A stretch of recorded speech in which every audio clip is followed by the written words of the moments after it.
Hey, it's Mindy here, and I am going to present my media clip final project. Okay, so to begin with, it says define least restrictive environment and discuss this concept as it relates to models of delivery for special services. So to define least restrictive environment, this means when a student with that's receiving special education services is learning in a general education classroom as much as possible. Sometimes these least restrictive environments may look different because, every disability is unique. So a student's needs are different, the types of services are different, and, the disability itself is different. So it puts the student's needs, in a different way. So I listed a few, and so if a student's least restrictive environment is a general education classroom, this is going to be when the student is spending most of their learning time, or actually all their learning time, in a general education classroom, and this is going to be with an aide or para professional to give them that extra one-on-one learning that they may need. This may include assistive technology or accommodations. If a student's IEP says maybe partial inclusion, this may be when they're spending part of their time within a general education classroom, and then they may be getting pulled for services or individual instruction. Now, if it's for special education class, this might be when a special educator pulls the student to give them that individualized instruction or small group instruction to help with intervention on some of their extra learning needs that may be needed to help build on a skill or a goal. Now, specialized programs outside of school, this could include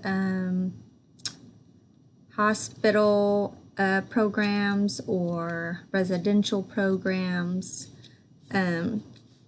So that's just, that's some of them that may be listed on an IEP. So, teachers need to be familiar. They need to read their students' IEPs to become aware of what, is on the IEP. This way they'll know what types of services their students may be receiving, or how often they may be receiving them, or, learn their strengths and weaknesses that might be listed, or their goals, or again, their listed least restrictive environment. So it's familiar for, or it's best for teachers to be familiarized with the student's IEP. And I see this on an everyday basis, where general educators and special educators aren't on the same page. So, we as professionals need to learn to be on the same team and learn to communicate. We got to remember it's not about us, it's about the students.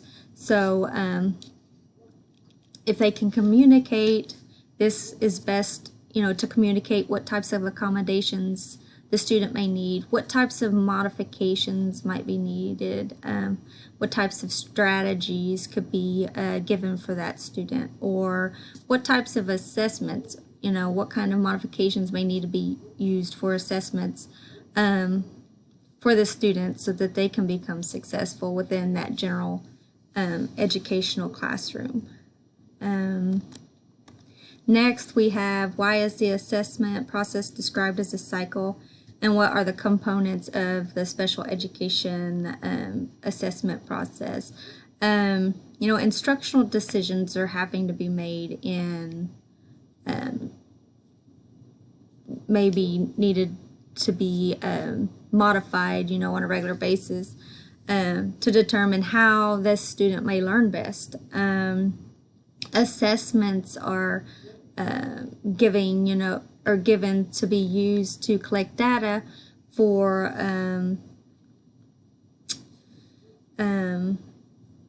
documentation. This way we can see the student's progress throughout the year. Because you want to see that gain in the student's learning. And then this process is going to have to be repeated throughout the year. You have to, again, inform the parents of the student's progress or whether or not progressing. This may be within an IEP meeting. And then their IEP needs to be reviewed annually, so there may need to be new assessments given to determine new strengths, new weaknesses, new goals. Again, inform the parents and make up a new IEP of what new information needs to be listed. So it becomes a cycle, annually to help this student succeed. Okay, so some of the components of special education assessment process, I'm going to go through the process. So first, teachers need to be aware or familiar of how to identify a student with school problems. If you want to make sure that it's not just a student not wanting to work, you need to make sure and learn how to identify when a student is actually having struggles. And then when this is identified, we need to move on to a pre-referral stage. This is going to be when a teacher documents the students how they're learning, and then you're going to document what types of interventions that you used, what types of strategies you used, what types of adaptations to curriculum have been used, and instructional procedures.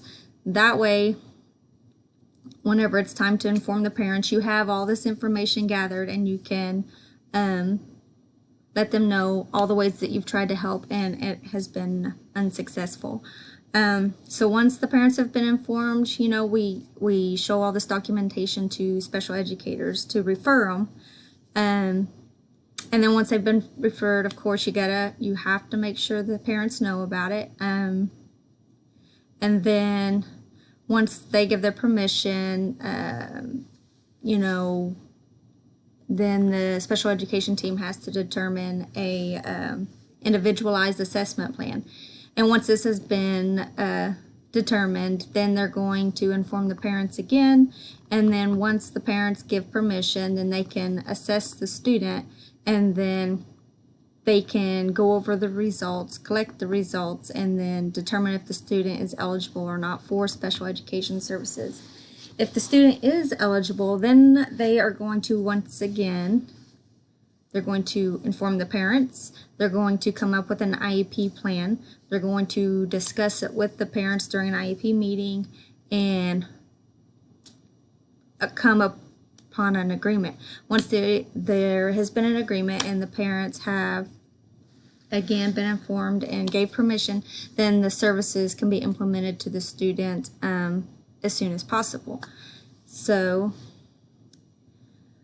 then they can start getting what they need immediately. Next, we are going to describe at least 5 strategies a professional can use to encourage family participation in the special education assessment processes. As professionals, we've got to learn how to make a parent feel that their child is in good hands. Bringing their student in or their child in to teachers that they don't know this person, then it's important to learn to communicate why you're doing what you're doing for their child. You got to be clear. You got to be open. You have to be positive and tactful. Let them, keep them informed, and this is going to help start building a relationship with the students' parents. You know, you have to commit. Let them know that you're there for them. You know, show that you care for them and for their student, and you're doing what's best in the child's interest. Be flexible. If there's an IEP meeting needs to take place, or a parent-teacher conference, you got to remember to not schedule it on your time, but you got to be flexible with, you know, maybe around their work schedule and whatnot. Equality, you want to let them know that you're there to advocate for their child. You are advocating for their family. You are trying to empower, you know, you want to validate what is what's going on with the situation, and how you can help make it better. Trust is a big one. You know, you have to remember to be honest. If you, as an educator, come up being wrong, you know, admit you're at fault, you know.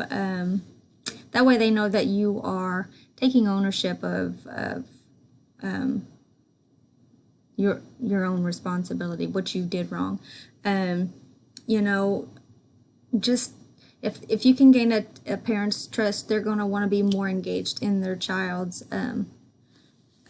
process, special education process. I think they're going to feel more that you are there to help them, and you're there for the right reasons. Respect. Again, you want to be courteous. You need to make sure that you're there to you're there to listen. You're not there to be intrusive. So the main thing is to not judge. You know, if they come to you with an issue they may be having with their child at home, you want to be non-judgmental. You want to know that let them know that you're there to listen. Be non-biased, of course, that's a big one. You got to be familiar with some of that cultural aspects within, and how to handle each thing. So next is compare and contrast 3 types of derived scores: percentile ranks, standard scores, and stenines. Tell how these scores are related to one another and to the normal distribution.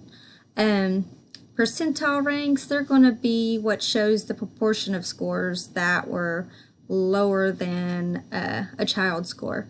If a student is one of 100 kids that were tested and they scored 85th percentile, that's going to mean that they scored higher than 85 of the 100 kids that were tested.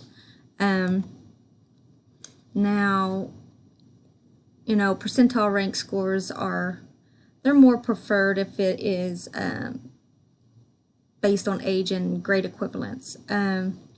And then standard scores, they're going to be a raw score to scale that has a set mean and a standard deviation. It's going to compare the performance of the same student on 2 different measures. You know, and then standard scores are based on normal distributions. They allow students to a student's performance to be related to that means and standard deviation of a norm group, and then it can be also converted into that percentile rank. Stenines, they are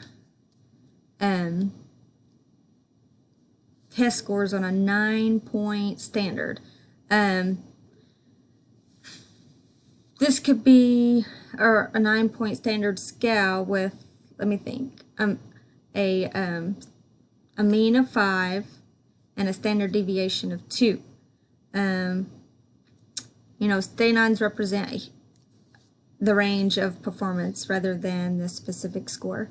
All of this, you know, comes together depending on what types of assessment or what the students are being assessed for. Then we are able to determine which of these assessment or scores are best to be used. Thank you.